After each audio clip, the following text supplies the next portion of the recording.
தரதம் தரதம் தம் நான் பாடினா உலகம் சுக்கி தூங்கும். பாடவா?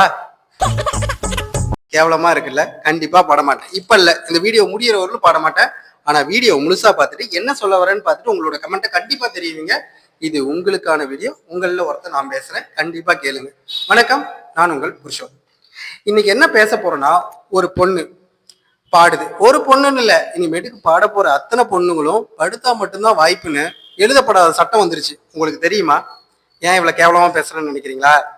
ஒரு பொண்ணு திறமையா பாடி தன்னோட திறமையை நிரூபிச்சுட்டு எனக்கு இப்படி ஒரு அநியாயம் நடந்துச்சுன்னா அன்னைக்கு ஏன் வந்து சொல்லலன்னு கேள்வி வருது ஒழிஞ்சு அவன் ஏன் அப்படி தப்பு பண்ணியிருப்பான், பண்ணானா இல்லையா? அதற்கான தண்டனையை பத்தி இங்க யாருமே பேசுறது இல்லை. இங்க ஆண்மகன் பண்ற தப்ப பெருசா எடுத்துக்காத. பெண் ஒழுக்கத்துல சின்னதா ஒருத்தன் பண்ணான்னு சொன்னாவே இத்தனை பேச்சு பேசுறீங்களே. ஒருத்தருக்கு மேல இப்படி பண்ணாங்கன்னு வந்து சொன்னா அந்த பொண்ணுக்கு தாசி பட்டம் தானே வந்திருக்கும். சோ இங்க பெண்கள் வாயே திறக்க கூடாது இல்ல. எவ்வளவு கேவலமான பிறவிங்க இல்ல நம்ம. நல்ல ஒரு விஷயத்த புரிஞ்சுக்கங்க மக்களே. வேலைக்கு போற பெண்ணா இருந்தாலும் சரி, ஸ்கூலுக்கோ காலேஜுக்கோ போற பொண்ணா இருந்தாலும் சரி, அவங்க சூழ்நிலைகளை பயன்படுத்தி அவங்களோட இயலாமையை வச்சு இந்த மாதிரி அத்துமீறல்கள் நடக்கத்தான் செய்யுது. உடனே தைரியம் வரும்னு சொல்ல முடியாது. ஏன்னா நம்ம வளர்க்குற பவுஸ் அப்படி.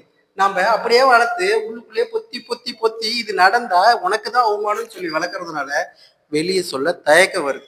என்னைக்கு தைரியம் வந்து வெளியே சொல்ற சில பெண்களும் இப்படி இத்தனை நாள் எங்க புடுங்க போயிருந்தீங்க, ஏன் சொல்லல, அன்னைக்கு அனுபவிச்சுட்டு ஜாலியா இருந்துட்டு இன்னைக்கு பேசியான்னு கேள்வி கேட்டா அடுத்தது எப்படி கேட்பாங்க?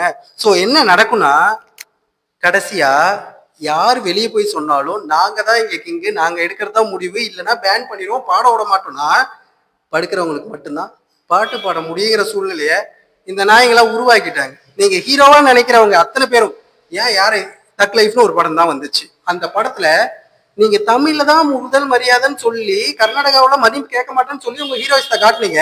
இந்த பிரச்சனை உங்க காதுக்கு வரல. ஏன் இதை பத்தி பேச விரும்பல? ஏன் உங்க கவிஞருக்கான சப்போர்ட்டா? இல்ல, இங்க பிரச்சனை உங்ககிட்டயும் இருந்திருக்கலாம். நீங்களும் முத்தமரா இருந்திருந்தா இதை பத்தி பேசாத இருந்திருக்க கூடாது இல்ல, பேசிருக்கணும் இல்ல. இங்க நீங்க ஹீரோவா நினைக்கிறவங்கள இருந்து வில்லனா நினைக்கிறவங்கள இருந்து உங்களோட திறமைசாலின்னு நினைக்கிற அத்தனை பேரும் ஒழுக்கமானவர்களான்னு கேட்டா தெரியல. இங்க திறமைக்கும் நல்லவர்கள் நண்பர்களுக்கும் வித்தியாசம் நிறைய இருக்கு. ஸோ திறமை இருக்கவங்களாம் நல்லவங்கன்னு சொல்ல முடியாது. நீங்க நல்லவரா கெட்டவராங்கிற கேள்விக்கு பதில் யார் சொல்றது? ஒரு சின்ன கவிதை. கள்ளிக்காட்டில் பிறந்த தாயே உனக்கு கள்ளிப்பால் கிடைக்கவில்லையா? இந்த கவிதையை முழுசா அப்புறம் முடிக்கிறேன். இந்த கவிதையின் கடைசி வரிக்காக நீங்கள் கொஞ்சம் காத்திருக்க வேண்டும். அதுக்கு முன்னாடி உங்ககிட்ட ஒரு கேள்வி வைக்கிறேன். என் வீட்டுல இருக்க பொண்ணு குழந்தையா இருந்தாலும் சரி, உங்க வீட்டுல வளர்கிற பெண்களா இருந்தாலும் சரி, யாரா இருந்தாலும் நாளைக்கு வெளியே ஒரு வேலைக்கோ படிப்பதற்கோ இல்ல தன் திறமையை வெளியே கொண்டு போறதுக்கோ ஏதோ ஒரு வகையில வெளி சமுதாயத்துக்கு போய் தான் ஆகணும். ஆனா அப்படி போகும்போது உன் திறமையை வெளியே கொண்டு வரதுக்கா இருந்தாலும் சரி, நீ படிச்சு மார்க் வாங்கணும்னா இருந்தாலும் சரி, நீ வாங்க போற வேலைக்கு சம்பளம் வாங்கணும்னாலும் சரி, நீ இந்த மாதிரி விஷயத்துக்கு அனுசரிச்சு போய் தான் ஆகணும். இல்லைன்னா வெளியே போயும் சொல்ல முடியாது. அப்படி சொன்னாலும் ஒன்னதான் உலகம் தப்பா பேசுங்கிற ஒரு சூழ்நிலைய நம்ம உருவாக்கி வச்சிருக்கோம் இல்லையா? ஃபார் எக்ஸாம்பிள், இந்த பொண்ணு சின்மயி வந்து பொண்ணு அந்த வேலையை திறமைப்பட வெளியப்பட செஞ்சுட்டு ஒரு குறிப்பிட்ட இடத்துல ஸ்டேஜ் அடைஞ்சப்புறம் தான் வெளியே சொல்லுது. இத்தனை நாள் ஏன் சொல்லல?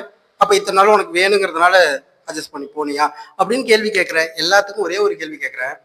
சம்பாரிச்சாதான் சோறு, தன் குடும்பத்தை பார்த்துக்க முடியுங்கிற சூழ்நிலையில ஒரு பொண்ணு வேலைக்கு போகுது. அப்படி போகும்போது ஒருத்தர் மிஸ்பிஹேவ் பண்றான்னா அதை எப்படி வெளியே சொல்றான்னு ஒரு பயம் இருக்கும். இன்னொரு பக்கம் அந்த பணமும் வேணும். இது வெளியே சொல்லாத தாக்கு பிடிச்சி அவங்க கிட்ட இருந்து தப்பிச்சு சர்வேல் ஆகி ஒரு நாள் தைரியம்னு ஒண்ணு வந்தப்புறம் வெளியே சொன்னா கேவலமா பேசுனா என்ன பண்ண முடியும்?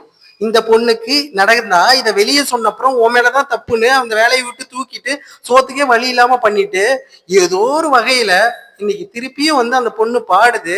இந்த பாட்டு தான் நல்லா இருக்கு, அந்த பாட்டு நல்லா இல்லைன்னு கம்பேர் பண்ற பொழுது ஏன் பாடல, அந்த பொண்ணுக்கு ஏன் நியாயம் கிடைக்கல, சரியான நியாயத்தை கொடுக்கல. அப்ப நீ திறமையானவனா இருந்தா நல்லவனா இரு, கெட்டவனா இரு, உனக்கான பெருமை வந்து சேரும்னு சொல்லிட்டு இந்த சமுதாயமும் அரசியல்வாதிகளும் நடிகர்களும் தக்லைஃப் பண்ற எந்த உலக நாயகனும் விண்வெளி நாயகனும் சூப்பர் ஸ்டாரும் அமைதியா இருக்கும்போது நாமளும் மூடிட்டு இருந்தா நாளைக்கு நம்ம பிள்ளையும் வெளியே போகணும் இல்லையா?